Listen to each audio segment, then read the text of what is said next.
Welcome to Waves Media Telugu. Mahashivratri సందర్భంగా భక్తులతో కిటకిటలాడిన శివాలయం తూర్పుగోదావరి జిల్లా గోకవరంలో వెలిసి ఉన్న పర్వత నర్దిని సమేత రామలింగేశ్వర స్వామి ఆలయంలో మహాశివరాత్రి సందర్భంగా భక్తులతో కిటకిటలాడింది. స్వామివారికి ప్రత్యేక పూజలు, అభిషేకాలు నిర్వహించి విచ్చేసిన భక్తులకు తీర్థప్రసాదాలు అందజేశారు. ఈ కార్యక్రమంలో ఆలయ కమిటీ సభ్యులు ప్రత్యేక భక్తులకు ఏ విధమైన అసౌకర్యం కలగకుండా వీలైనన్ని ఏర్పాట్లు చేసి దసరా పూర్తయిన తర్వాత ప్రసాదాలు పంచిపెట్టారు.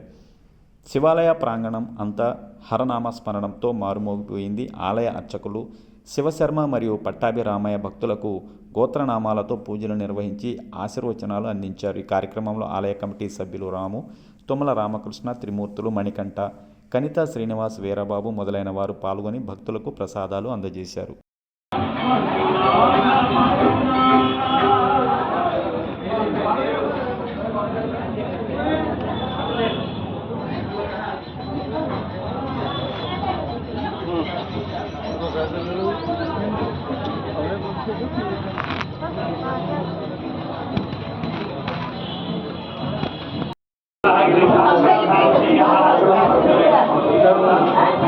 Yeah,